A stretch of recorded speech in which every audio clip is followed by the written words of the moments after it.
Señores, buenas noches. Soy Luis Novarecio. Hasta las 22 los vamos a acompañar con Rosario Ayerdi, Nacho Ortelli y Martín Angulo. Ya dijimos quiénes serán nuestros invitados. Hay mucho para contarte post-marcha por el tema Lucas, pero mis compañeros tienen sus títulos. Nacho, ¿por dónde vamos? Vamos a hablar de dos internas que crecen en Juntos por el Cambio. Por un lado, Facundo Manes con Horacio Rodríguez Larreta por la sucesión 2023, por la carrera presidencial y también por la sucesión del interbloque de la Cámara de Diputados entre Mario Negri y Emiliano Jacobiti, dirigente de la UCR porteña. Te vamos a contar qué hay detrás de estas dos internas y hasta qué punto pueden escalar. Rosario Ayerdi, ¿por dónde vamos? Javier Milei se vacunó por tener trabajo en el exterior y abre esto de vuelta la polémica de qué pasa en Argentina con los antivacunas, cuál es el nivel de vacunación y sobre todo la preocupación por los menores que no se están vacunando. Es un título tuyo que podemos ampliar. Vacúnense, por favor. Me parece que ya está del partido, seguir discutiendo con algo que nos ha ayudado. Primero, a vivir como vivimos. Agua potable y vacunas nos han salvado la vida. Y en el tema de pasado un año largo desde el comienzo de la vacunación, es fundamental vacunarse. No daría jamás un consejo porque me parece muy petulante, pero te invitaría también que a los más chiquitos consultes a tu pediatra para la vacunación. Es fundamental. Personas adultas desde ya y a los más chiquitos consultar con los médicos. Martín, ¿por dónde vamos? Vamos a contar, Luis, la indagatoria que tuvieron hoy los 3 policías de la Ciudad de Buenos Aires acusados de matar a Lucas González. Vamos a contar qué es lo que declararon y sobre todo cuál fue la contradicción con los amigos de Lucas que también hoy declararon como testigos en la causa. Efectivamente, allí en el lugar en donde hubo una marcha de las velas está trabajando Gabriel Prosperi, mucha gente que se congregó. Gabriel, acaba de terminar la marcha, ¿verdad? Exactamente, acaba de terminar una marcha con una movilización muy importante, sobre todo de Florencio Varela, Luis, que obviamente es la ciudad de la familia de Lucas González. Mucha gente acompañando a la familia y también en este escenario que están desarmando en este momento donde se realizó el acto, estuvieron presentes los amigos, los compañeros de Lucas en aquella mañana de tragedia, de drama en el barrio de Barracas. Realmente fue conmovedor ver a estos 3 chicos quebrados por el dolor. Realmente estuvieron muy bien en el sentido de acompañar y hacer el esfuerzo por estar ahí muy estoicos ante los que les tocaba vivir, pero realmente quebrados y así se los vio. También estuvieron los papás de estos chicos acompañando a la familia de Lucas. Estuvo Gregorio Dalbón, abogado de la familia y un poco el maestro de ceremonia de este acto.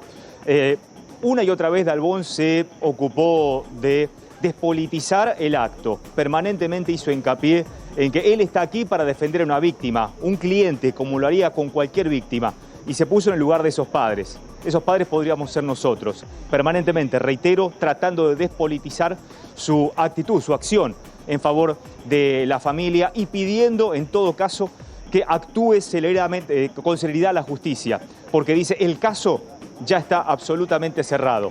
Pero el momento cúlmine, Luis, tuvo que ver con los papás de Lucas que cerraron justamente este acto. Habló el papá primero acompañado, le dicen Peca, acompañado por una multitud que permanentemente coreaba su nombre y estaba justamente con él. Pero la mamá realmente de Lucas, Cintia, fue la que nos conmovió a todos, nos hizo estallar en lágrimas realmente. Mostró un botín de fútbol y dijo, esta era la única arma que llevaba Lucas consigo aquella mañana en que me lo quitaron. Pero si te parece, Luis, la escuchamos a ella misma. Claro. Me puse a tomar mate con mi marido y veo la tele en donde decía que habían detenido a 3 menores y que a uno de los delincuentes habían baleado la cabeza. ¿Saben por qué no le di importancia? Porque mi hijo no era ningún delincuente.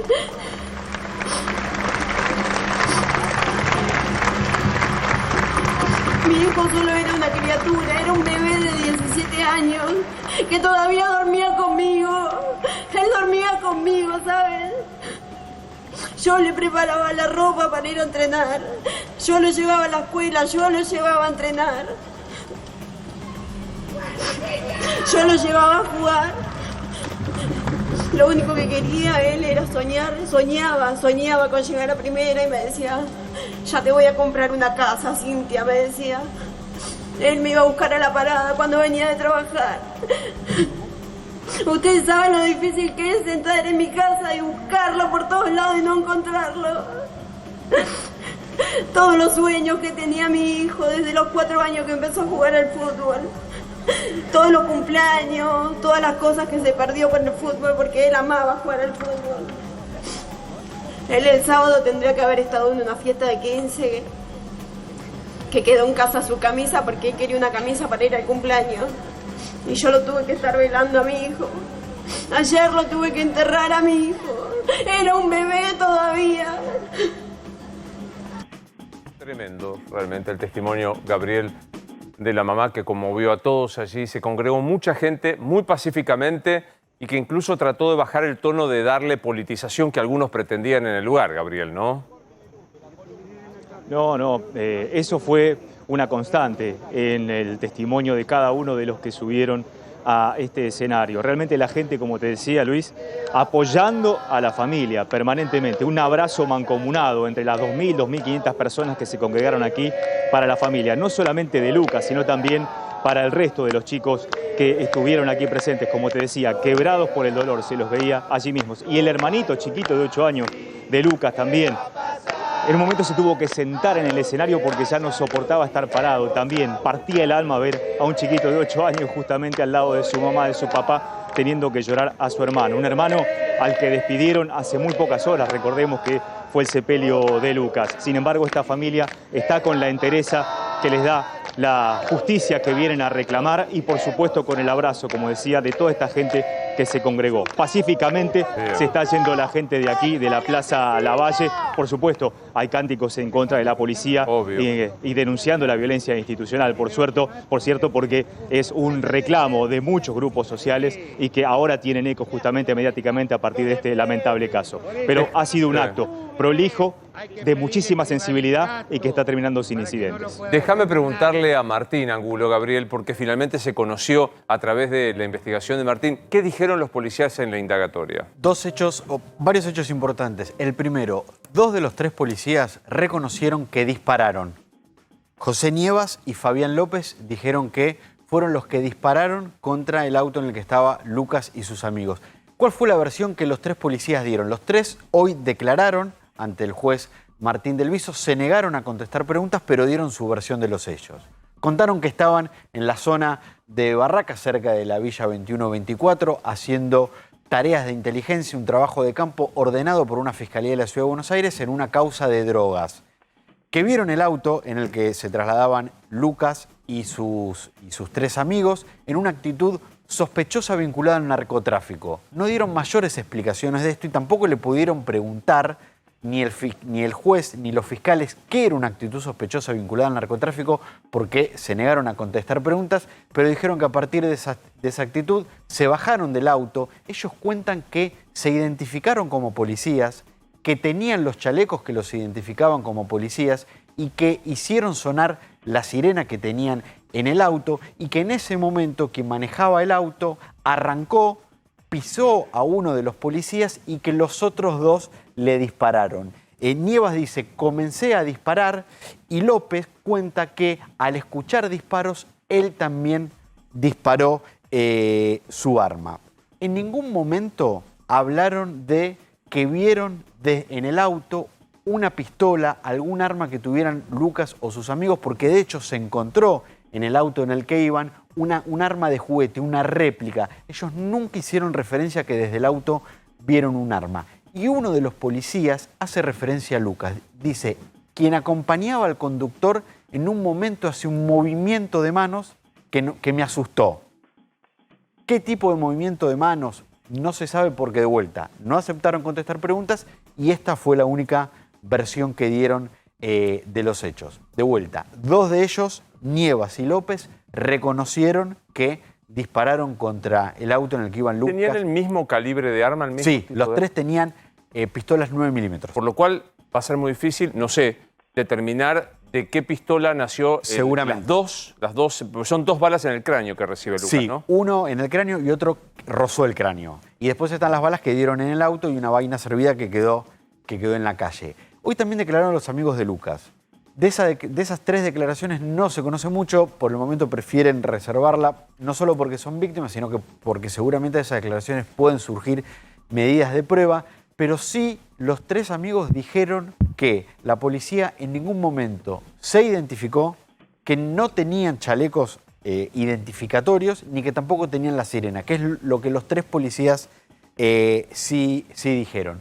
Los 3 fueron acusados de homicidio agravado por el crimen de Lucas, de intento de homicidio por los 3 amigos de Lucas, de homicidio agravado por alevosía, de privación ilegal de la libertad porque los amigos fueron detenidos cuando no cometieron ningún delito y de falsedad ideológica por los datos que aportaron al sumario policial y que la justicia entiende que lo falsearon para mejorar su situación. Por supuesto, los 3 quedan detenidos, hay que ver si la defensa pide su excarcelación y de acá a 10 días el juez tiene que resolver si los procesa o no. Creo que está absolutamente descartado. Obvio, es obvio que los va a procesar. Van a terminar procesados con prisión preventiva.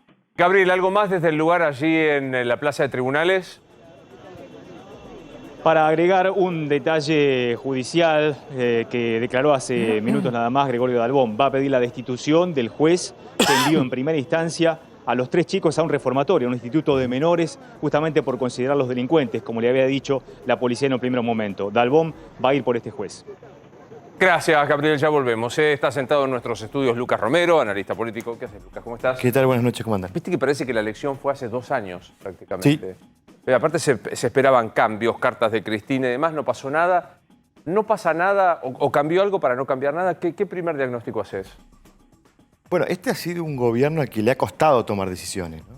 Si uno se imaginaba que el resultado podía abrir instancias de decisiones profundas, importantes, de cambio, bueno, no está sucediendo, no está ocurriendo, y creo que además tiene el condicionante de que el resultado similar al de las PASO le dio la posibilidad a Alberto Fernández de no producir cambios, ¿no? De mantener el equipo sin grandes modificaciones, tratando de reencauzar la cosa, sabiendo que para este gobierno el hecho de producir modificaciones en el equipo de gobierno le ha costado mucho, porque siempre está esa necesidad de conservar los equilibrios internos que complica las decisiones de mover piezas, ¿no? Bueno, sí, voy a estar charlando con Lucas de lo que queda, de lo que quedó, de la interna que existe en este momento del Frente de Todos y de la interna que tenemos todo con Sergio Halfin, que es nuestro pronosticador, compañero de todos los días. Me dijeron que venía lluvia, que me prepara. Señor Halfin, buenas noches, ¿cómo le va? Hola Luis querido, buenas noches, muy bien por suerte. La chance de lluvia era mínima para esta hora en la ciudad. Más temprano, hoy lo comentaba, a la mañana, que había un 20% de probabilidad de algún chaparrón disperso al finalizar la tarde. Y eso era porque iba a pasar un frente frío por la ciudad, que de hecho pasó entre las 6 y las 7, y formó tormentas frente a la ciudad sobre el río de la Plata, provocando granizo en lugares como Montevideo. Entonces, estuvo muy cerca la lluvia de la ciudad y por ese motivo no se podía descartar que algún chaparrón de los que se formaron más temprano por ahí llegara a la ciudad. No fue el caso, no cayó una gota, o sea, había un 20% de chance que lloviera y un 80% de probabilidad de que no lloviera. Así que se cumplió, digamos, la no probabilidad de lluvia en la ciudad y ahora, en lo que resta de hoy, ya no tenemos ninguna chance de lluvia. Si había alguna chance que era mínima, era entre las 6 y las 7 de la tarde, ya está. Pasada esa hora, ya pasó el frente frío y lo que viene hacia adelante es un descenso importantísimo en la temperatura.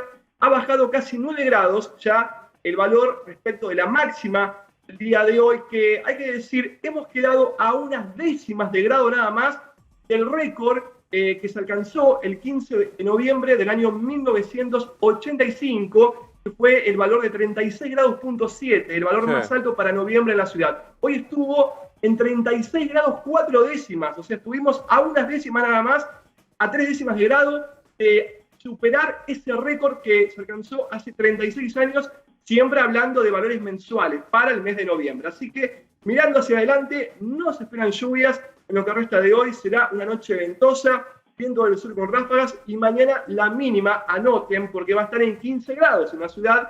Va a ser un amanecer fresco. Hoy amanecimos con casi 25 grados, así que se va, digamos, en caída libre la temperatura.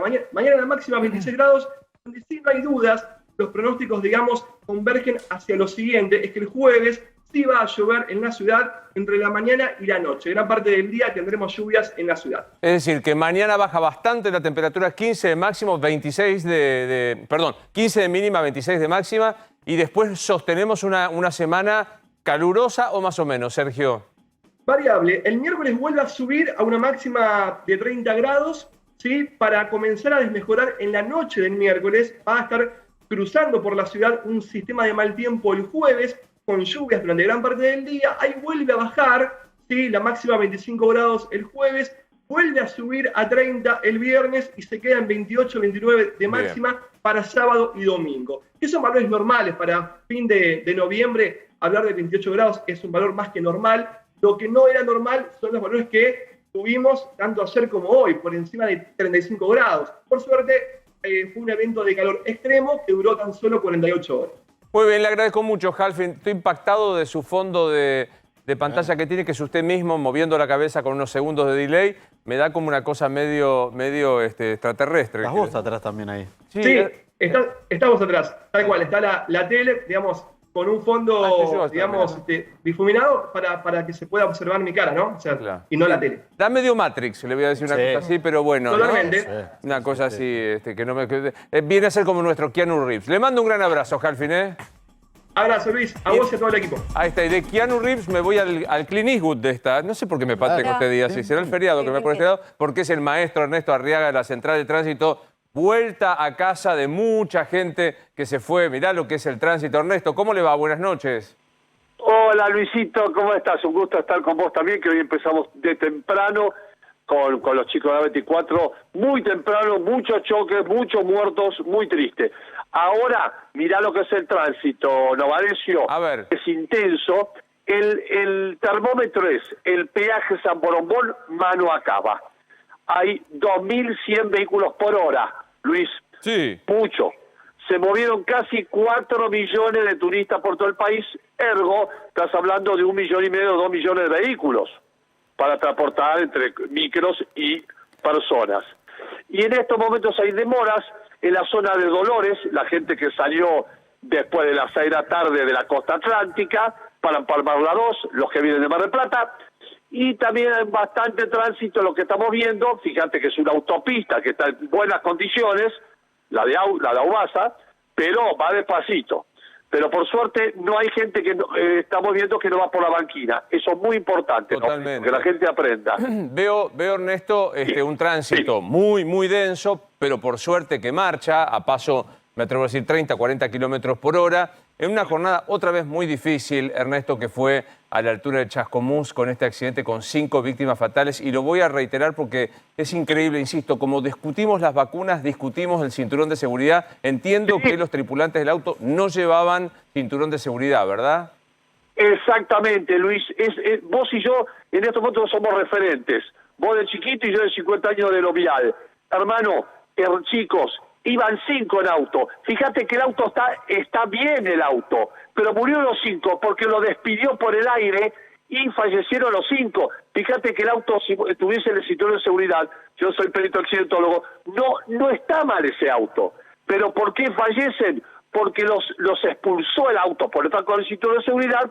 Por supuesto, lamentablemente, normalmente mueren por aplastamiento o por látigo cervical. Y el otro choque que también tuvimos hoy con Vilouta fue el de la ruta provincial 53, 2 camionetas que iban muy ligero, uno que se desplazó y chocaron de frente. Fallecieron en el acto los 2.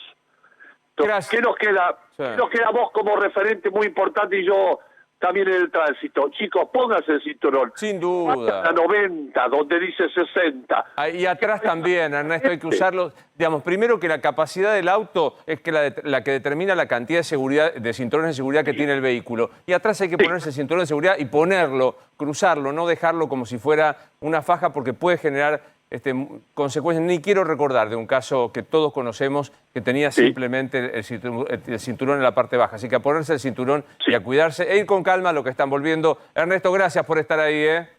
Un abrazo, Luisito, y siempre con el equipo de ustedes. Igualmente para nosotros. Bueno, salimos de aquí y nos vamos a la ciudad de Rosario, y no por algo de ninguna manera grato. Para los que somos rosarinos o vos que has visitado la ciudad de Rosario, sabes que hay una avenida que es emblemática de cantidad de restaurantes, heladerías, que es la avenida Pellegrini. Allí otra vez tenemos que lamentar un atentado. Joan Adón, buenas tardes, ¿cómo estás? Hola Luis, ¿cómo te vas? Así es, fueron dos los locales gastronómicos baleados ayer por la noche, uno ubicado en Avenida Pellegrini al 1700 donde estamos ubicados con una tradicional parrilla del establo y otra por Avenida 27 de Febrero al 700 más o menos donde funciona una hamburguesería donde resultaron heridos con las esquirlas de balas dos menores, un menor de 16 años y en realidad otro chico de 18 años, pero la peor parte se la llevó este local. Te quiero mostrar cómo está Pellegrini, como bien decís, es el lugar gastronómico por excelencia de nuestra ciudad. Obviamente la custodia policial está ahora, pero anoche no estaba. Y este es el contexto. La gente viene a tomar algo, a comer algo. Y fue cerca de las 11 de la noche cuando viene un hombre en una moto, viene por esta vereda, se posiciona enfrente del establo. Incluso la situación, esta era la misma. Estaba el asador haciendo el asado, prendiendo el fuego y le dice, loco, correte que no tiene nada que ver con vos. Y empezó a efectuar disparos que te voy a mostrar ahora, Luis, porque la verdad son impactantes los disparos que se ven acá en la vidriera. Ingresaron obviamente al local. Son 3 los impactos de balas que ingresaron. Y el establo es una parrilla tradicional donde viene toda la familia, donde ahora podemos ver, ya está trabajando con normalidad. Volvieron a abrir, obviamente, porque cómo tienen que seguir después de esto que está pasando constantemente en Rosario. Vamos a hablar con Osvaldo para que nos cuente, porque también resultó herida. Les voy a mostrar en esta mesa, precisamente creo que es en esta, había una pareja comiendo. Sí, ahí lo estamos viendo en este momento, Joana. La bala. Lo estamos viendo en este momento, es impactante.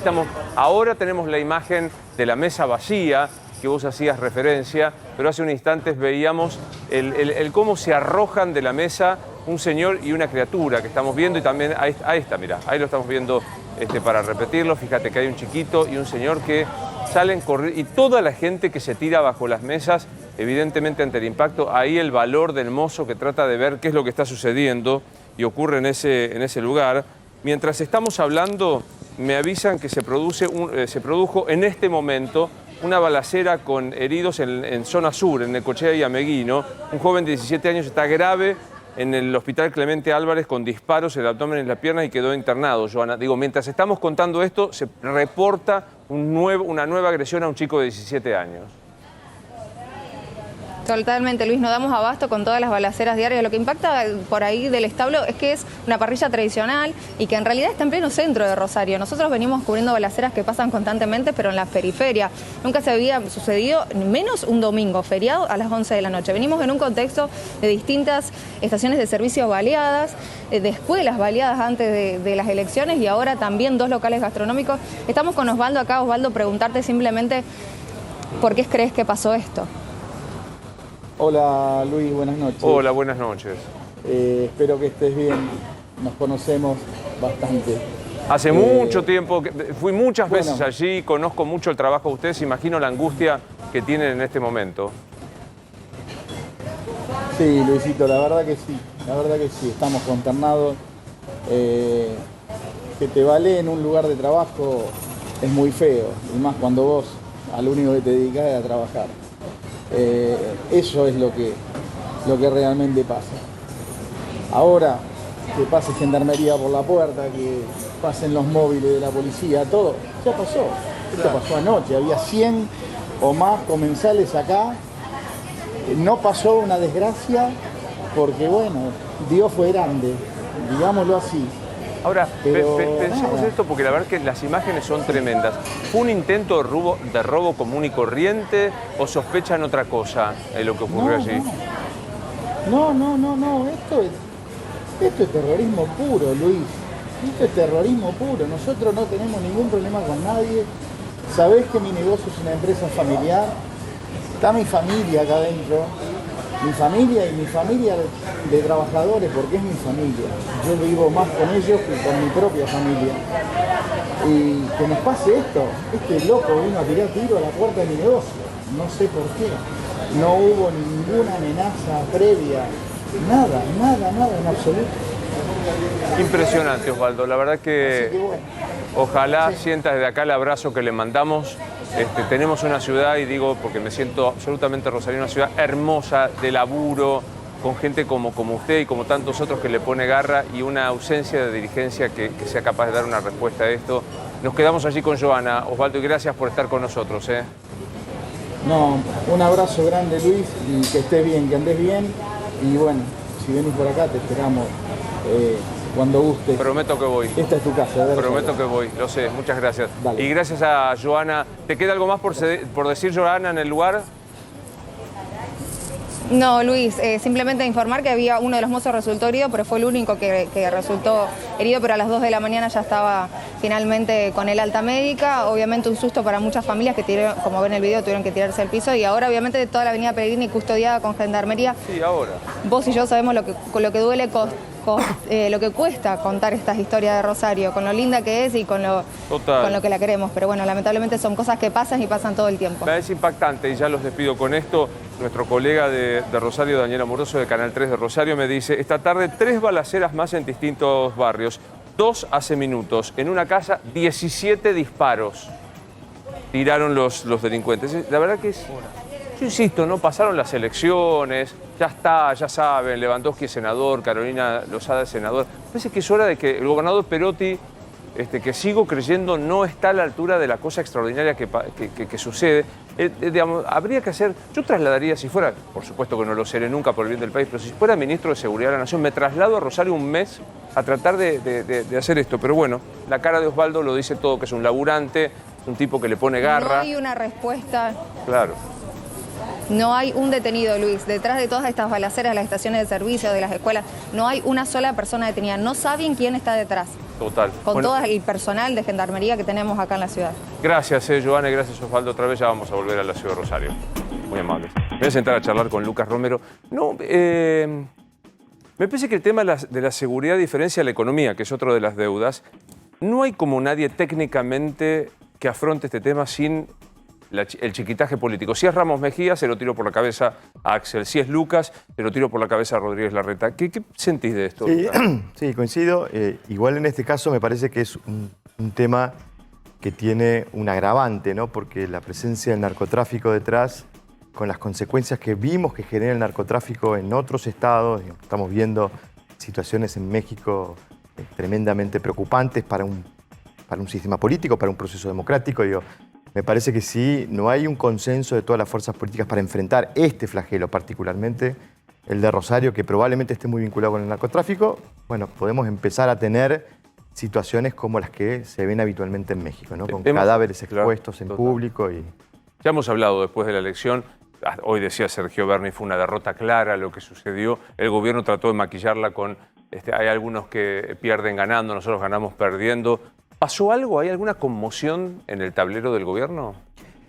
A ver, digamos, todo proceso electoral es una instancia de reorientación de la dinámica, ¿no? Porque el soberano reparte poder.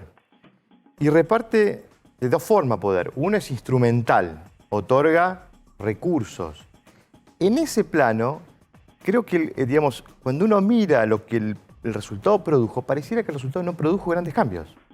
El gobierno pierde el quórum en el Senado, pero son apenas 6 senadores, cae a 35. En diputados pierde 2 bancas. No pareciera ser que ese retroceso esté en línea con la magnitud del resultado. Ahora, si uno lo analiza desde la otra óptica, que debe analizarse un proceso electoral, que es cómo el pueblo reparte los apoyos, ahí hay un retroceso muy marcado del gobierno, ¿no? A nivel nacional, más de 5 millones de votos. Eso representa el 40% de los votos que convirtieron a Alberto Fernández presidente. En la provincia de Buenos Aires casi 2 millones de votos perdieron. Son algo así como el 36% de los votos que había sacado el Frente de Todos en 2019. Alguno me dirá, no, la comparación es con la legislativa. Yo no comparto esa idea, porque cuando uno analiza el proceso político y analiza los apoyos que cuentan cada uno de los actores, uno tiene que analizar la instancia inmediata anterior. Y esa instancia inmediata anterior es la del 2019. Y ese retroceso electoral produjo, fíjate la magnitud, ¿no? Y en comparación al escaso retroceso parlamentario, Alberto Fernández se convierte con este resultado, junto con De la Rúa, los únicos 2 presidentes que pierden en el inicio de un ciclo su primera elección de medio término. Claro. Alguno me dirá, no, Cristina también perdió en 2009. Cristina era el segundo mandato de un mismo ciclo. Es difícil considerarla como si fuera un primer ciclo, un primer mandato.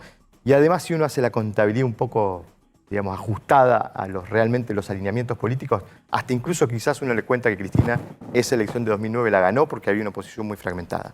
Es decir, instrumentalmente este es un gobierno que sigue teniendo los recursos necesarios para gobernar. no necesita la oposición. Ahora digo, es verdad, tiene los recursos, pero parece todavía que se pasan facturas. ¿Tiene padre esta derrota? ¿Es Alberto solo? ¿Es Alberto y Cristina? En la provincia perdió Kicillof. ¿Hay padre o madre de esta derrota? Yo creo que el retroceso fue, digamos, equilibrado a lo largo y ancho del país. Uno no encuentra zonas en donde ese retroceso no se verificó. Puede encontrar matices, pero, digamos, hemos visto al peronismo ganar en provincias donde habitualmente arrasa por muy escaso margen. El caso de San Juan, por ejemplo. San Juan, sí, claro. Caso de Formosa, ¿eh? que, digamos, si bien la distancia finalmente fue holgada, Formosa es una provincia donde el peronismo gana con mucha amplitud. Es decir, me parece que el retroceso es a lo largo y ancho del país. Esto marca que la derrota es para toda la coalición gobernante y creo que pudiera marcar algún elemento novedoso en términos estructurales de un peronismo empezando a tener un caudal de apoyo, un piso un poco más bajo de lo que la historia reciente nos mostraba, ¿no? Fue Jorge Asís el miércoles después de la elección, después lo empecé a leer en otros editoriales, diciendo Cristina le dio la última chance, lo empoderó y goberná. Se va a Santa Cruz, se recluye. ¿Compartís ese diagnóstico? Yo ahí tengo una tesis que es ¿en qué medida el hecho de haber estado tan cerca del abismo, tan cerca de una situación catastrófica? Porque efectivamente, digamos, cuando uno analiza el mensaje del domingo de la noche de Alberto Fernández, ese es un mensaje escrito y pensado en un escenario de una derrota muy profunda. El de Olivos, el grabado de Olivos. El de Olivos grabado. Entonces, digo, si ese hecho de haber estado tan cerca del abismo no produce cierto disciplinamiento interno, ¿no? Que digamos, los diferentes actores morigeren un poco sus pretensiones, digamos, relajen un poco las tensiones internas y ayuden a consolidar, digamos, el liderazgo de quien está en el rol institucional de conducir, que es el presidente. Creo que es una tesis, todavía hay que verificarla. Y digo hay que verificarla porque, digamos, todavía no queda claro que efectivamente todos estén alineados en esa dirección. Está claro, si uno agarra al frente de todos y lo lleva a hacer un chequeo clínico, lo lleva a hacerse un análisis clínico para ver cuál es el estado de salud, la principal patología que va a surgir de esos estudios es falta de centralidad en el proceso de toma de decisiones. Claro. No hay otra. Es el principal flagelo que afecta a esta coalición de gobierno. Quien está en el lugar institucional de tomar decisiones y de resolver las diferencias internas, no lo puede hacer porque esta es una coalición que en su diseño tiene un mecanismo de doble conforme, ¿no? El presidente decide, sí, la vicepresidenta también le pone Y eso ha dificultado mucho la toma de decisión en un contexto de crisis. Entonces, todavía nos quedan elementos para comprobar si efectivamente se corrigió esa situación. Estamos en los términos que dice Asís, de un presidente que ahora sí puede tomar la decisión en última instancia por sobre las diferencias que encuentra dentro de la coalición. Sí, Nacho. Sí, Lucas, así como a Juntos por el Cambio le surgió una competencia o una opción que le puede quitar muchos votos de cara a 2023, como es Javier Milei o como es el sector liberal, ¿crees que finalmente en 2023 va a haber espacio para una opción que le quite votos al Frente de Todos después de que Alberto Fernández anunciara esta posibilidad de paso, una gran paso entre todas las vertientes? ¿Hay una opción de centro-izquierda que le pueda quitar realmente votos al Frente de Todos? ¿O el Frente de Todos va a mantener esta base y después va a poder ensanchar en base a la cuestión económica? Es interesante la pregunta. Yo creo que a la izquierda del gobierno queda el Frente Izquierda. Y claro, creo que el Frente Izquierda no se ha decidido a abandonar, digamos, ciertas posturas más testimoniales, más ideológicas, y a abrazar algún pragmatismo que le permita ensanchar un poco la base de apoyo. Y te agregaría que además tenés en la dinámica hacia el 2023 una dinámica que va a estar, digamos, conducida por una elección presidencial, ¿no? El hecho de que el premio sea indivisible ayuda a que los apoyos se aglomeren en las principales coaliciones. Entonces, digamos, no veo riesgos para el Frente de Todos de fuga de votos por izquierda, salvo que ocurra una catástrofe económica, ¿no? Y se profundice la crisis y eso expulse votos. Sí veo para la coalición opositora mucho más riesgos de que las expresiones libertarias sean un atractivo para algún votante que se siente más afín a esas ideas y ve que la coalición no adopta la posición combativa y confrontativa que ese votante quiere, ¿no? Lucas, hablás de retroceso electoral, también es cierto que Juntos por el Cambio no aumentó su caudal de voto y te pregunto por lo que puede pasar en 2023 porque me parece que lo que dejó la elección general es que a pesar de que las estadísticas siempre dicen que ningún gobierno después de una derrota legislativa gana la presidencial, parece que no está planteado para ninguno de los dos tan fácil el escenario del 2023. Sí, es verdad. No, el resultado no está determinando que este gobierno va a perder el 2023 ni que la oposición la va a ganar. Pero creo que, digamos, un poco respondiendo lo mismo a Nacho, ¿no? Digo, el hecho de que la elección sea presidencial va a producir una concentración mayor del voto en las dos principales coaliciones. Es un fenómeno que se da siempre. Digo. En las legislativas la gente tiene más margen para elegir opciones alternativas. En las elecciones presidenciales el voto se tiende a aglomerar y creo que eso va a favorecer a la principal opción opositora. Creo que además es un incentivo para que esa coalición opositora, a pesar de las profundas diferencias que uno ve hoy entre sus miembros, no se fracture, no tenga riesgos de quiebre o de desagregación, digamos. Sí, Martín. Lucas, siempre hablamos que el voto tiene que ver más con expresar una disconformidad que el gusto por el candidato a quien votas. Cuando gana la oposición es un voto en contra del oficialismo. Viendo lo que hizo el liberalismo expert en la provincia de Buenos Aires y Milei en la ciudad de Buenos Aires, ¿crees que también forma parte de ese descontento? Y si de acá en adelante tienen para ganar más o si es una expresión más acotada el descontento con la política por la pandemia, por la situación económica. Sí, es claramente una expresión que probablemente una tenga que identificarla como una expresión producto del descontento con la clase política más tradicional. Son dos dirigentes que incursionan en la escena política recientemente, tienen un discurso crítico hacia la dirigencia política en términos generales. Yo creo que, digamos, las condiciones para que ese espacio se fortalezca y llegue más competitivo probablemente estén determinadas por la situación económica, ¿no? Si la situación económica sigue sin mejorar, si los indicadores económicos se siguen deteriorando, y esto obviamente no contribuye a rescatar a la clase política más tradicional, ese discurso tendrá mucho más, mucho más apoyo, muchos más simpatizantes, y eso le permite quizás empezar a amenazar con ser una alternativa que pudiera competirle vis a vis a la principal coalición opositora, ser el rival del kirchnerismo de cara a la elección presidencial. Todavía me parece que falta mucho, pero falta sobre todo en términos de estructurar esa representación política lograda a nivel nacional, que no es fácil, ¿no? Armar, digamos, un anclaje territorial para una estructura partidaria, obviamente con mecanismos electorales de participación en todas las provincias para poder recoger votos y apoyos en todas las provincias, no será sencillo para ese espacio.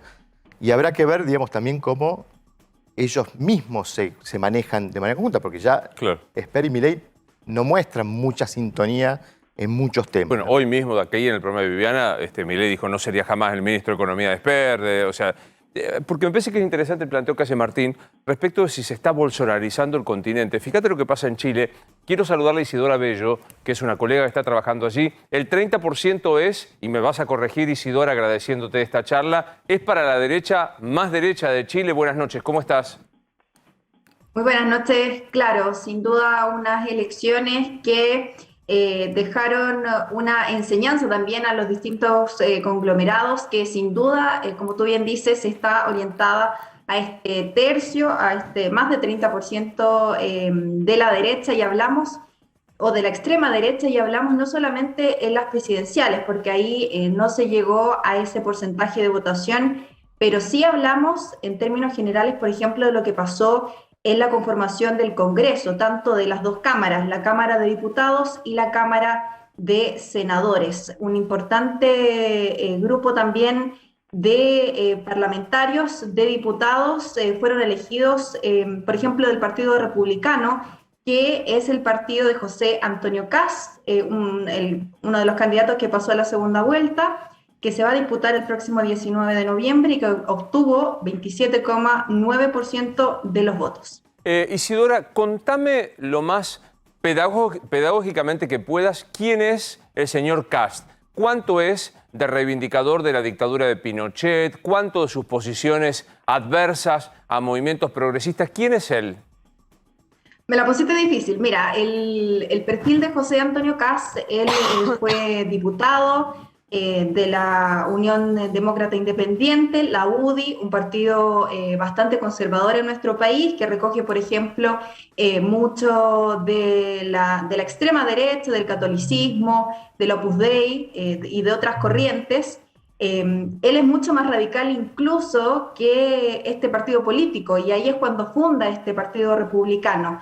Él justamente recoge, por ejemplo, algunas doctrinas que están en contra del aborto, en contra del matrimonio homosexual, tiene bastante postulados respecto a ese tema. Y también uno de los análisis que ahora tienen de cabeza, por ejemplo, a los analistas políticos es cómo va a conquistar a esta derecha o a esta centro derecha José Antonio Kast de cara a la segunda vuelta, que también la tiene difícil porque Gabriel Boric va a obtener, que es el candidato de convergencia social de la izquierda de nuestro país, va a conquistar también un universo flotante. Nosotros tuvimos aquí un fenómeno para contarles de un tercer candidato que se llama Franco Parisi. Él es representante del Partido de la Gente, que obtuvo un 12%, un poquito más.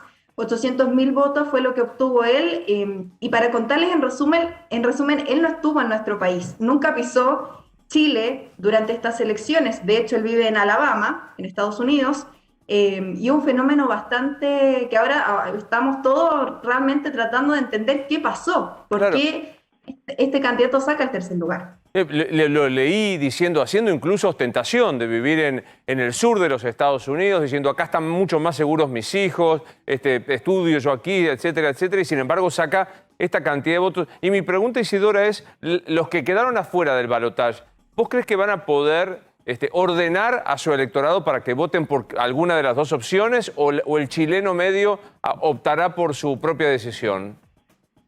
Mira, lo que yo creo, en términos bien simples, para que podamos entender el mapa, son 5 candidatos importantes. Los 2 que pasaron a la segunda vuelta, luego viene Yanna Proboste, luego viene Franco Parisi y también Sebastián Sichel, que también es representante de la derecha. Sebastián Sichel se va a sentar probablemente a conversar con José Antonio Kast y poder negociar la cantidad de votos y cuánto van a traspasar a José Antonio Kast, es algo que vamos a estar viendo. Probablemente, según lo que se puede proyectar, que de los votos de Sebastián Sichel probablemente se pase el 100%. Hablamos de un universo más o menos de 830.000 votos aproximadamente. Eso se le pasaría a José Antonio Kast, ahí llegaría a 2.700.000 votos, 2.800.000 votos, y está este universo que está en el aire de Franco Parisi, que también son más de 800.000 votos. ¿Para dónde se van? Probablemente, como él tiene una postura de libre mercado,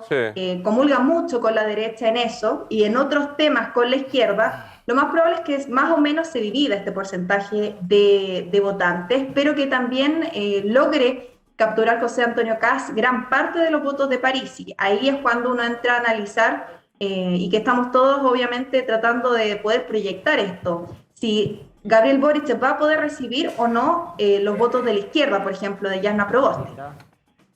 Gracias, Isidora, por esta charla. Estamos a tu disposición desde Buenos Aires. Ha sido estupendo tu informe.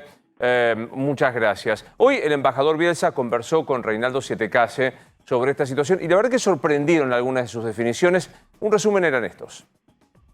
Kast ha exhibido su antiargentinismo como una etiqueta más de las frases que pronuncia.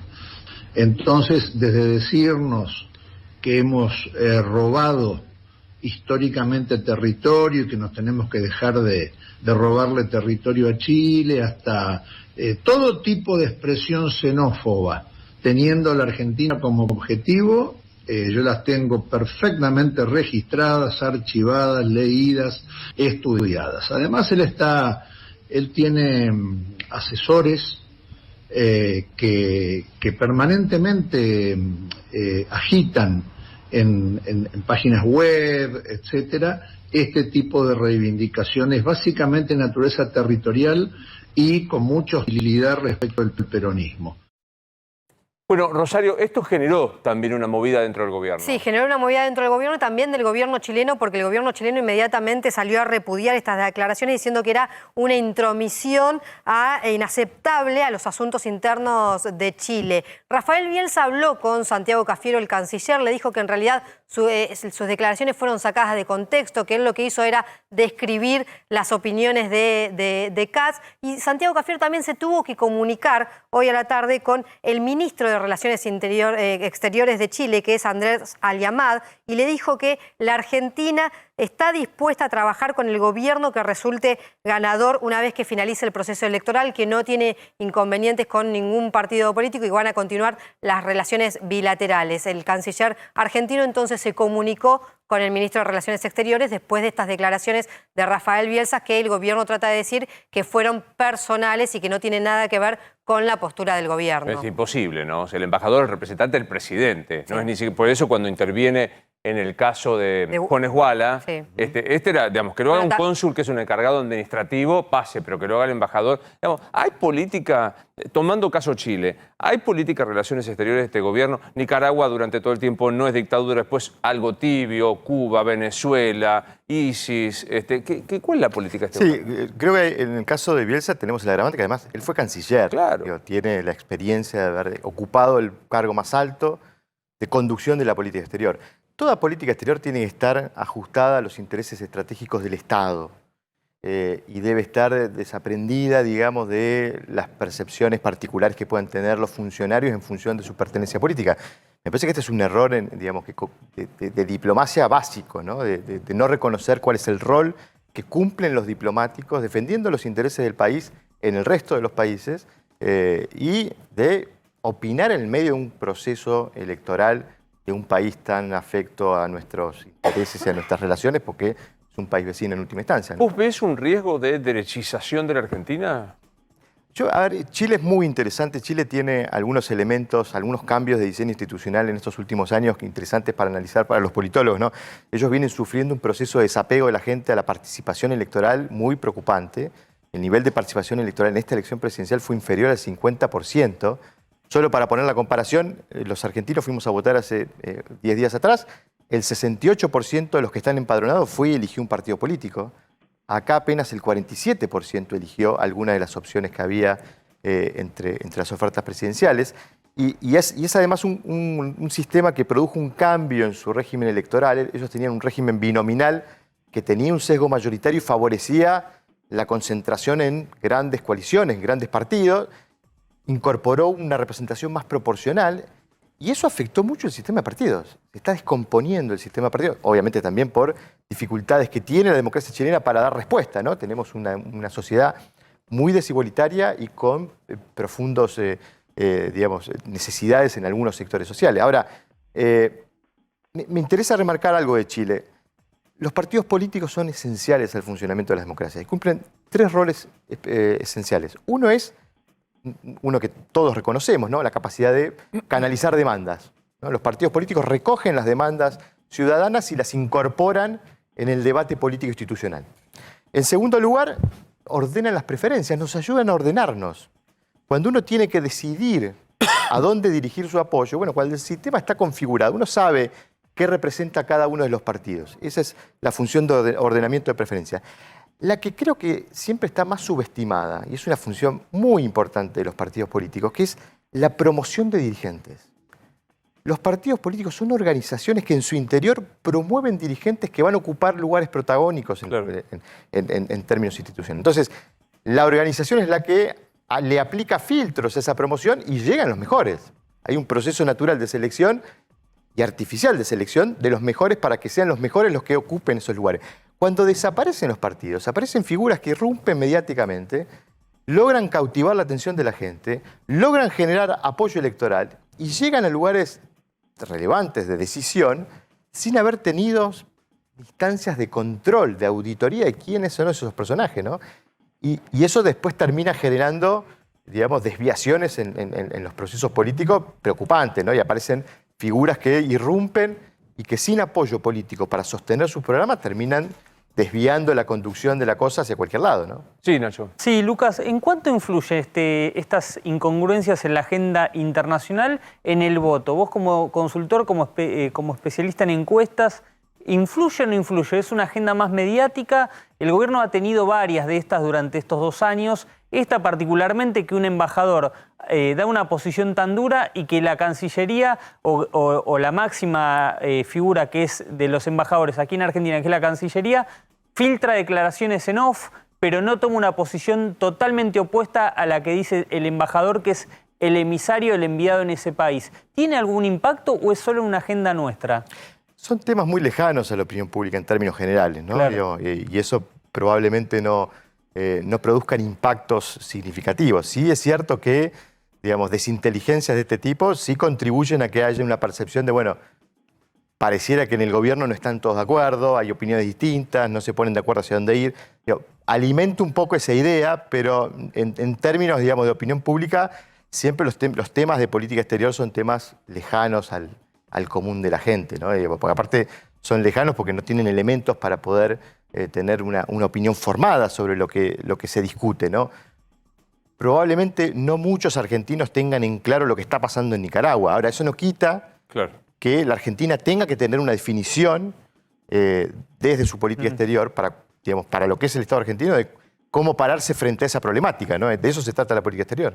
Gracias por venir, Lucas. No, como por siempre, favor. un placer verte. En un ratito estamos con Jorge Hefner para hablar sobre el tema vacunas. Acordate que estamos solamente en Instagram, @dichoesto94 para hacer preguntas. A propósito, Rosario, se vacuna Milei porque se metió que ir a dar clases al exterior y no puede entrar. ¿Cuánto hay de este movimiento antivacunas que en Alemania genera tantas crisis, en Austria genera crisis? ¿Qué pasa en la Argentina? Y por eso se están dando las cuartas olas en el mundo, sobre todo en Europa. Se dice que ahora es la pandemia de los no vacunados. ¿Qué es lo que está pasando en la Argentina? La verdad que cuando vemos el esquema completo de vacunados en Argentina llega al 60% del total de la población.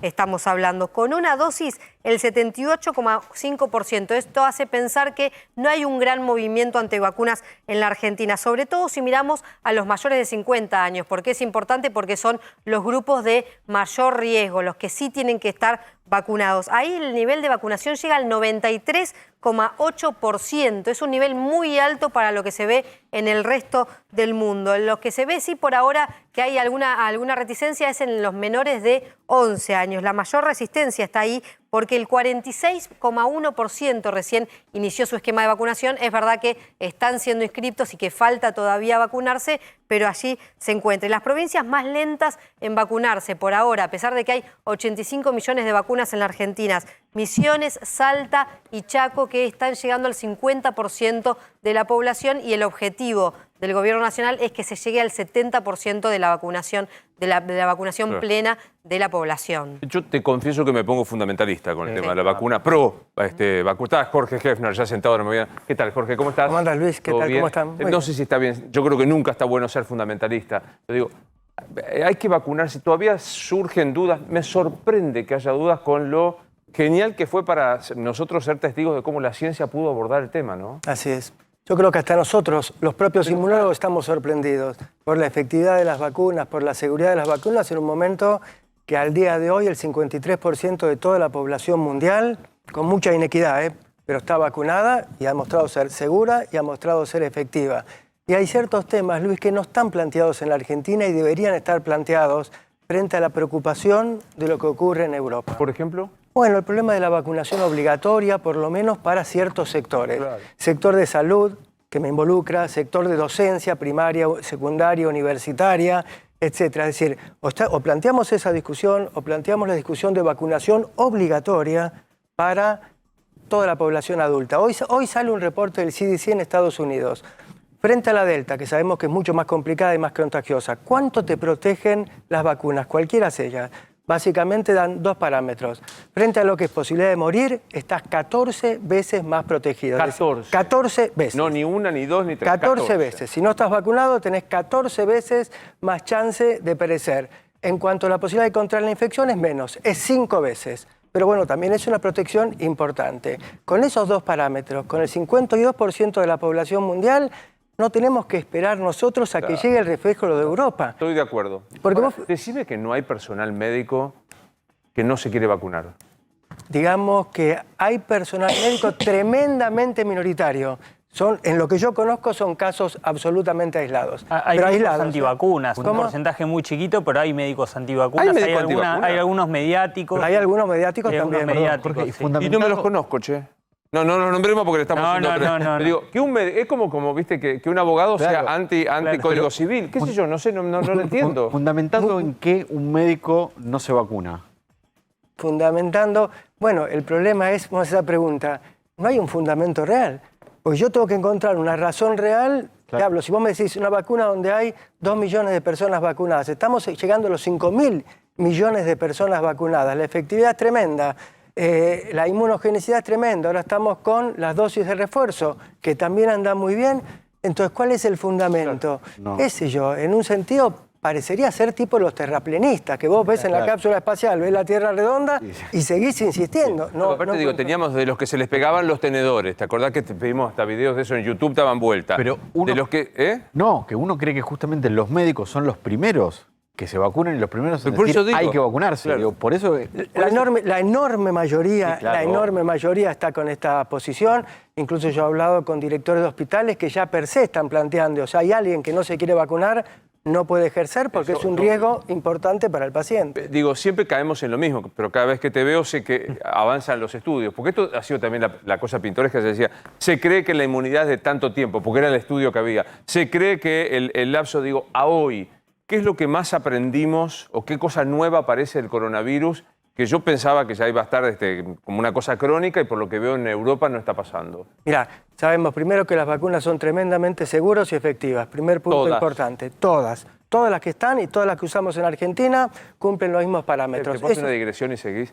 Ayer me sorprendí en una reunión familiar que tenían que darse No, pero la China yo no la quiero. Está mucho voy a hacer... Es genial porque sabemos, elegimos vacuna. O sea, es buenísimo esto. Digo, todas son efectivas. Sí, pero además, incluso en el terreno local. Mira, acá en la Argentina la grieta política marca todo. Sin embargo, el balance en el terreno de las vacunas y la efectividad es el mismo. Nosotros colaboramos desde CONICET con el gobierno de la ciudad, el gobierno provincial y el gobierno nacional.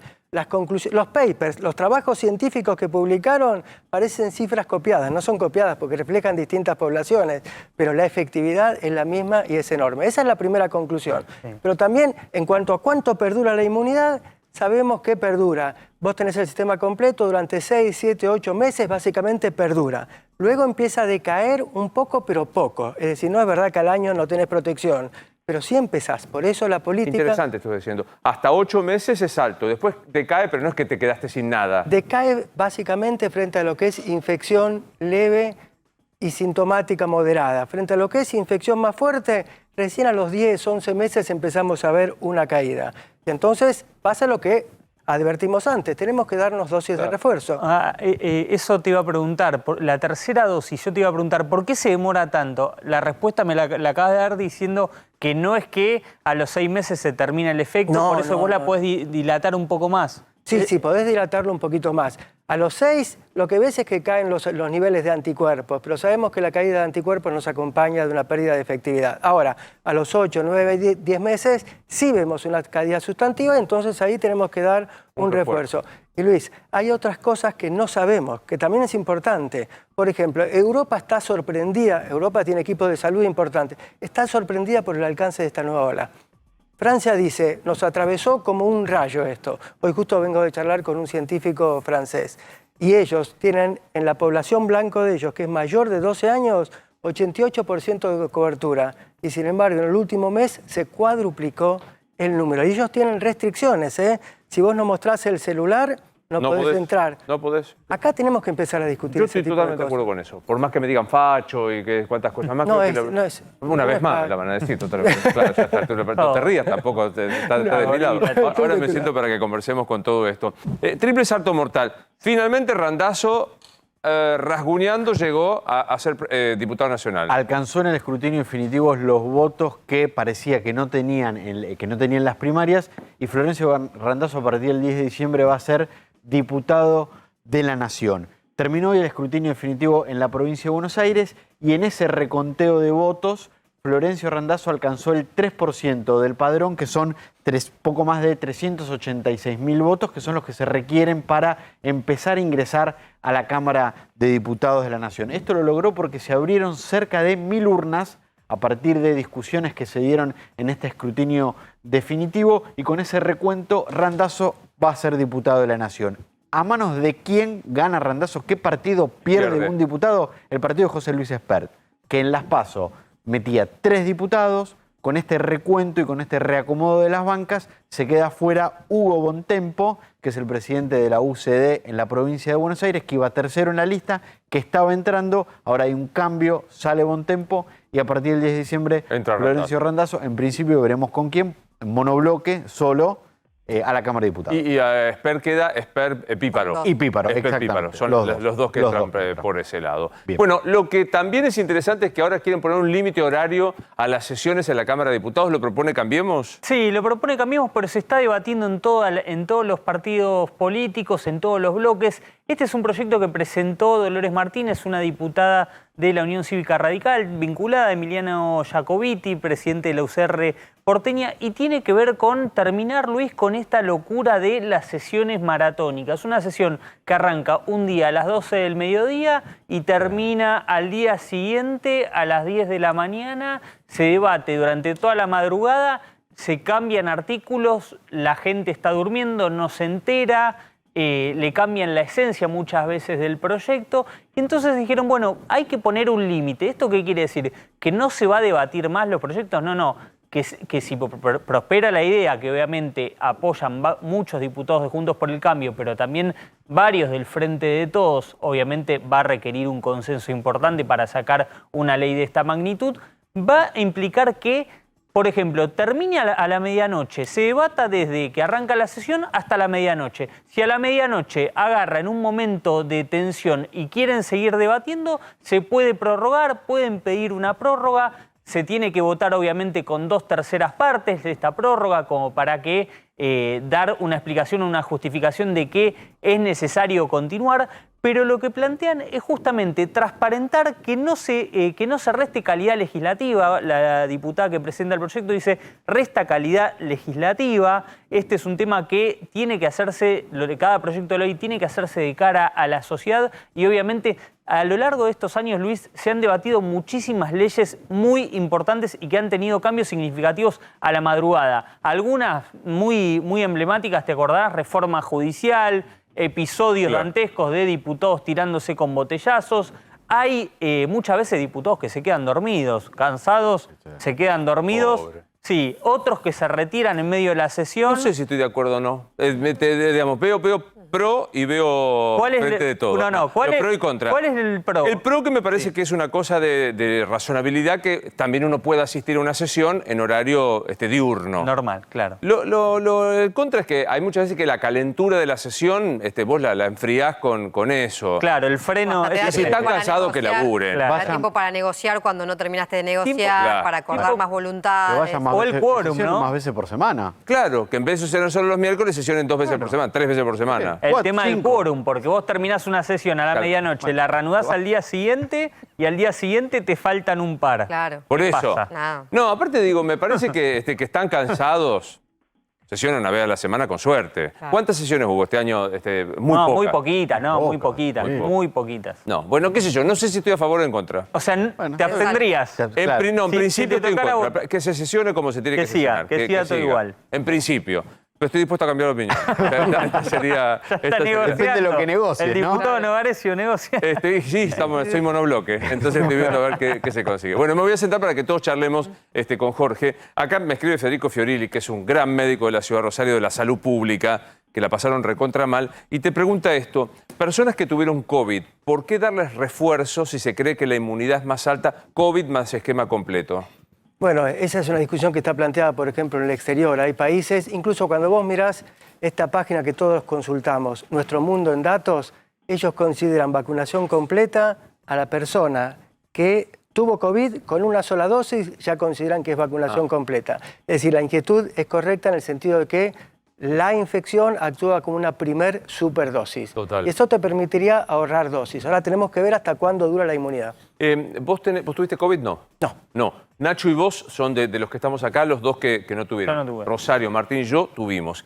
Se supone que nosotros tres, los tres tenemos el esquema completo de las 2 dosis, en el caso mío particular de una monodosis de la Johnson. ¿Tendríamos cierta ventaja respecto de la inmunidad? Sí, tendrían cierta ventaja claramente por los estudios que hay con todas las combinaciones de vacunas, con Pfizer, con Moderna, con Sputnik, con Sinopharm. Si tuviste una previa infección y después te das cualquiera de estas, tenés un nivel de anticuerpos, por lo menos medido hasta los 5 o 6 meses, que son los estudios entre 5 y 15 veces superior a mí, que no tuve infección y tengo Sputnik 2 veces. Martín, ¿vos tuviste después que te vacunaron la primera vez? No, antes. Ah, vos tenés el caso. Sí. ¿Y qué pasa si hay, he conocido gente que tiene una primera dosis y se enferma? ¿Eso les da inmunidad o no tanto? Uno pensaría que sí, pero no vi trabajos publicados al respecto. Eso es interesantísimo. O sea, Claro. porque están laburando sobre lo que está pasando con la evidencia. Que estamos aprendiendo. Esto hasta cuánto dura la inmunidad, cuándo tenemos que dar a qué grupos de riesgo, estamos aprendiendo sobre la marcha y hay cosas que no logramos comprender todavía. Sí, Rosario.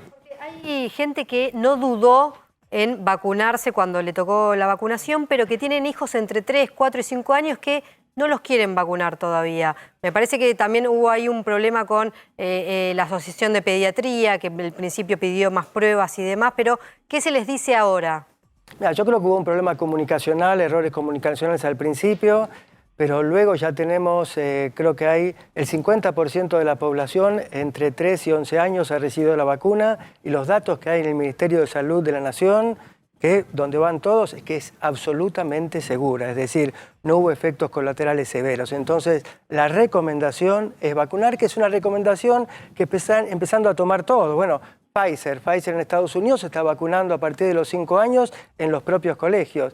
Y justo antes de ayer salió un artículo en la revista científica más importante en el mundo, que es Science, y lo que plantea es, tenemos que apoyar esto. Primero porque algunos chiquitos, incluso sin comorbilidades, la minoría, pero les puede ir mal. Y después porque actúan como transmisores de la infección. La recomendación clara sería vacunarlos. Es muy impactante, ¿no? Yo te hablaba de los antivacunas. Lo voy a leer porque si no corren con la historia que hay censura. Analía Pellegrini, Pichu Ceballos, por ejemplo, dice, ¿por qué no invitan a algún médico que tenga otra información para debatir sobre lo que dan por sentado la efectividad? Porque viste que es como...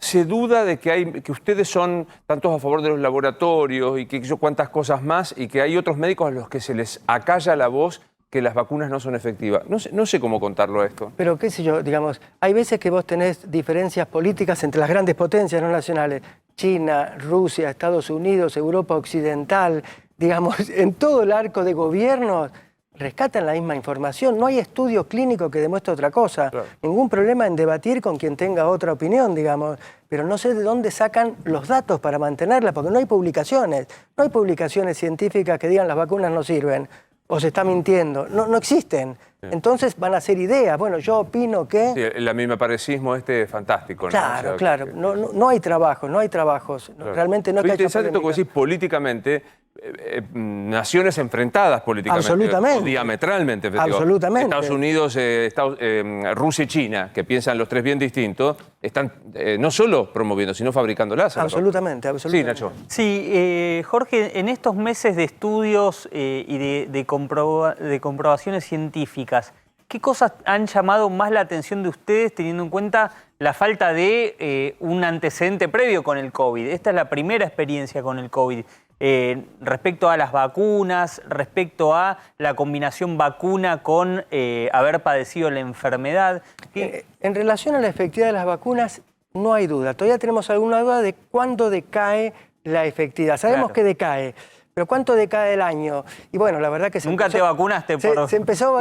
La memoria inmunológica es un conocimiento que adquirís empíricamente, no lo podés predecir. Entonces sabemos ahora, vos empezaste a vacunar a fines de diciembre, todavía no vamos un año. Entonces después de este refuerzo, vamos a tener que dar refuerzos cada 6 meses, cada año, no lo sabemos.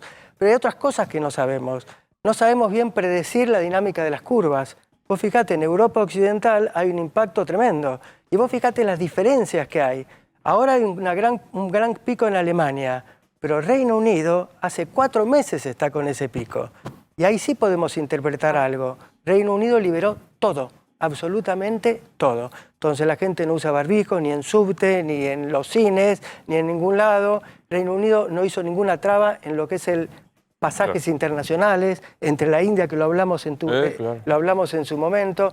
Hay un montón de cosas que no sabemos. Seguimos sin saber por qué, a diferencia de otras infecciones virales, los chiquitos tienden a padecer infecciones mucho más leves en la enorme mayoría de los casos. Realmente no sabemos. Entonces sigue habiendo preguntas planteadas. Bueno, sí, no, es una pausita, hago una pausa. Vale. Dejá la pregunta pendiente, Sí, Rosario. que antes mirábamos a Europa pensando que en 2 o 3 meses íbamos a tener la misma situación. No pasó con la tercera ola. ¿Qué es lo que está pasando ya? ¿En qué nos referenciamos para saber qué es lo que se puede venir? Contestamos después de la pausa y @dicho esto 94 en el Instagram, @dicho esto 94.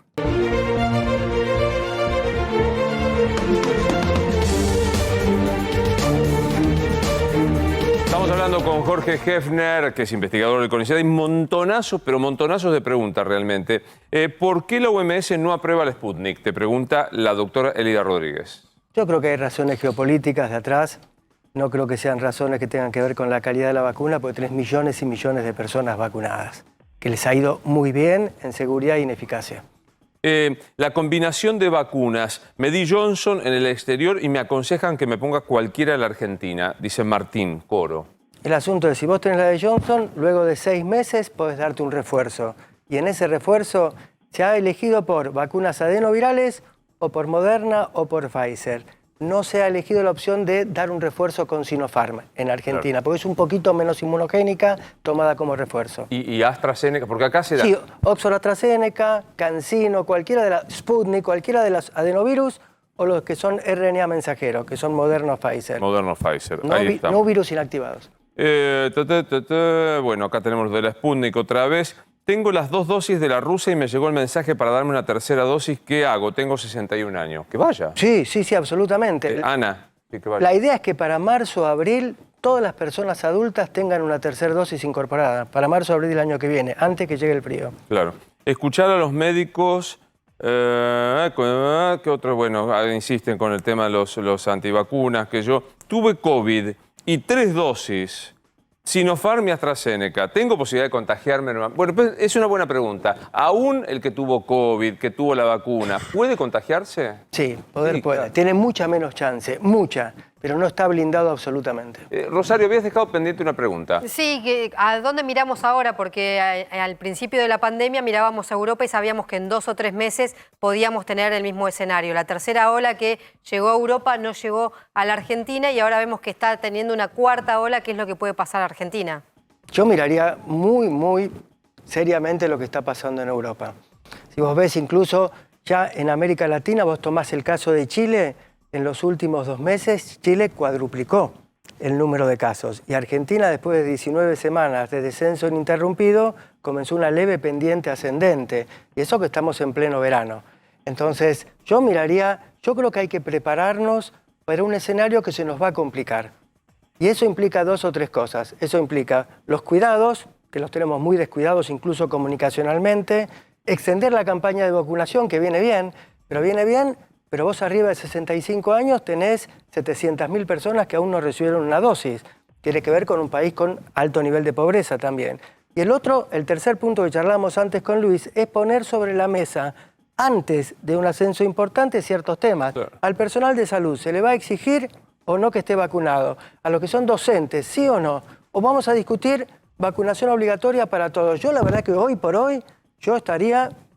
No resulta simpático, porque vacunación obligatoria parece que no es simpático. Yo hoy por hoy estaría de acuerdo en vacunación obligatoria para todos los mayores en la Argentina. Yo banco lo que estás diciendo y porque me parece razonable. ¿Por qué los países europeos, dice José Ignacio Blanco, incluso Chile o Israel, que tienen la gran mayoría vacunada, está sufriendo de semejante ola de infectados? ¿Los vacunados se infectan? Sí, ya lo hemos dicho. ¿Los vacunados infectan a otros? Sí, también, ¿no? Ahora, si vos comparás la altura del pico, número de casos y número de fallecidos, para la misma altura mueren entre 7 y 12 veces menos el número de casos. Es decir, la vacunación anda, pero no es un blindaje absoluto. La vacunación no brinda un blindaje absoluto.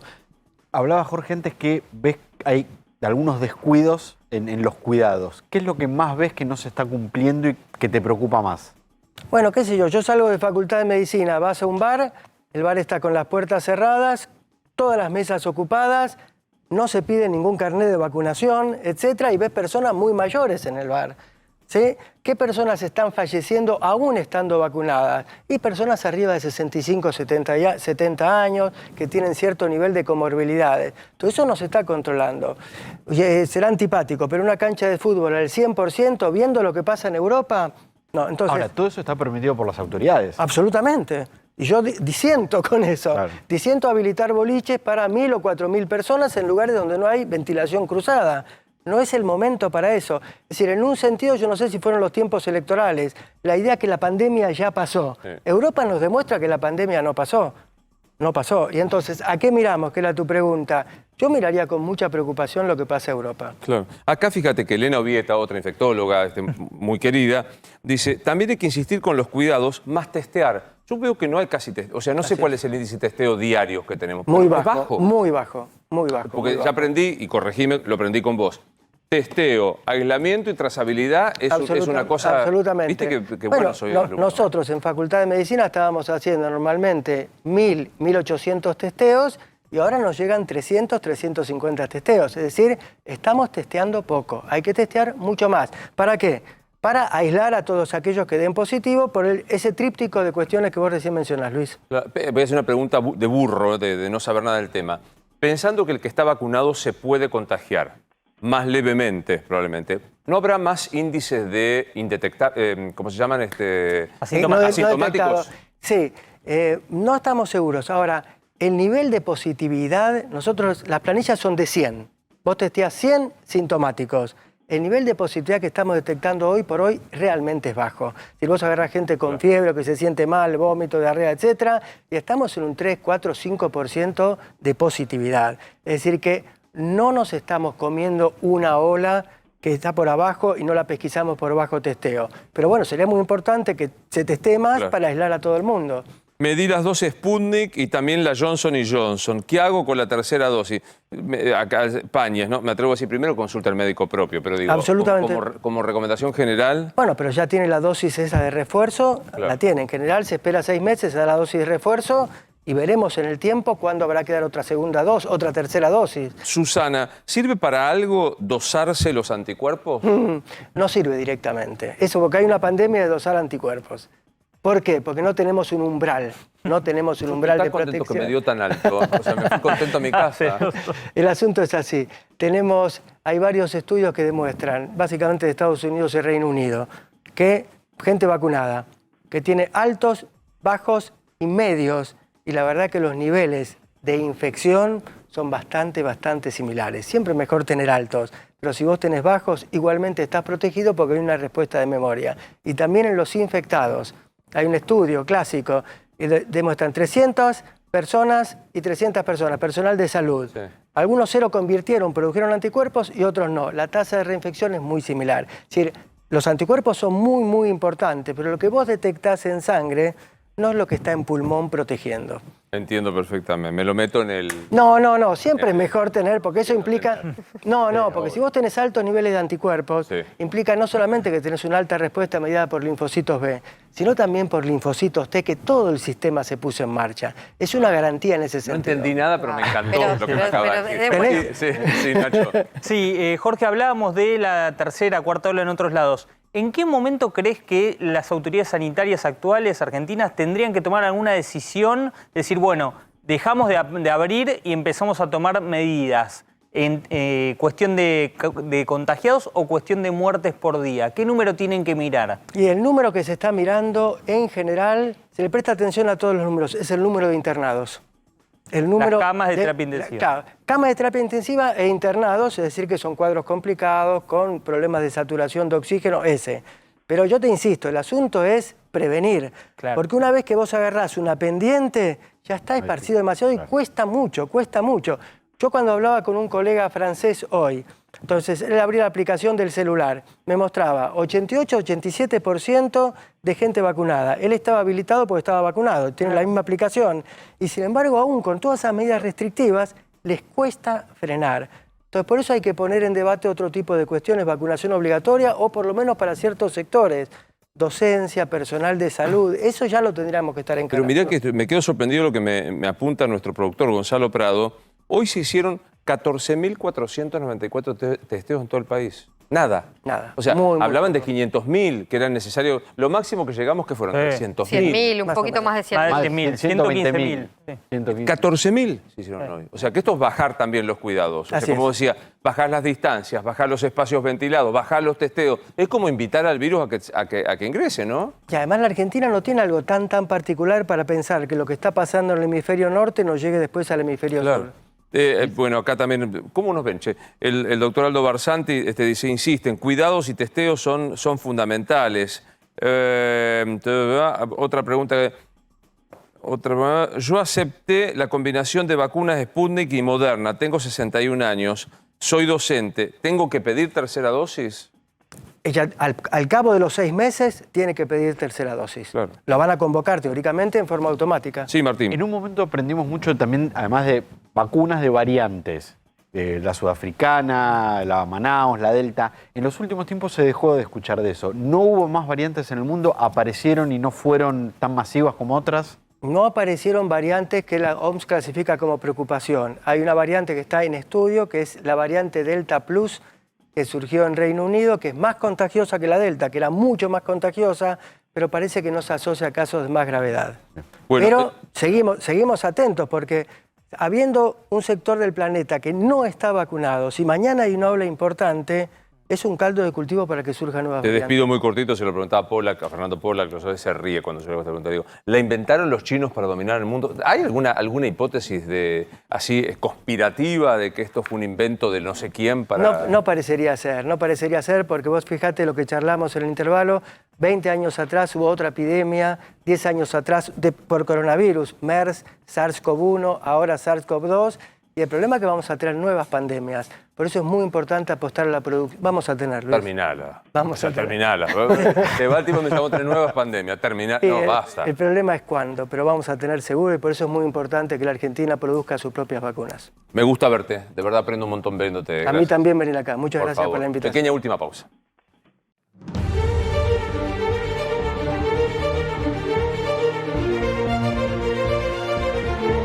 Hay dos internas en Juntos por el Cambio que están creciendo, Nacho, sí, ¿no? Crecen y obviamente tienen como protagonista a dirigentes muy importantes. Por un lado, Facundo Manes, que hizo una muy buena elección en la provincia de Buenos Aires, que tiene aspiraciones presidenciales, aunque él esquiva a veces dar definiciones, pero lo sitúa frente a Horacio Rodríguez Larreta. Larreta, desde que es chiquitito, dice que quiere ser presidente y ahora están compitiendo. Bueno, ¿por qué compiten? Muy fuerte lo que dijo Facundo Manes. No podemos entregar el radicalismo en el mejor momento de los últimos 20 años. Esta es una frase interna que plantea Facundo Manes. El primer traidor es el que negocie la vicepresidencia con Larreta. ¿Qué quiere decir? Bueno, el primer radical que vaya a hablar con Larreta para ser su vice, ese es un traidor. Claro. No lo plantea en términos trágicos, sino, bueno, tenemos que potenciar el radicalismo, tenemos que dar una opción presidenciable más allá del plan de Horacio Rodríguez Larreta y obviamente confluyen con Larreta en dos cuestiones. Una, que no tienen un discurso antikirchnerista, los dos. Los dos creen que no se puede hacer kirchnerismo o antikirchnerismo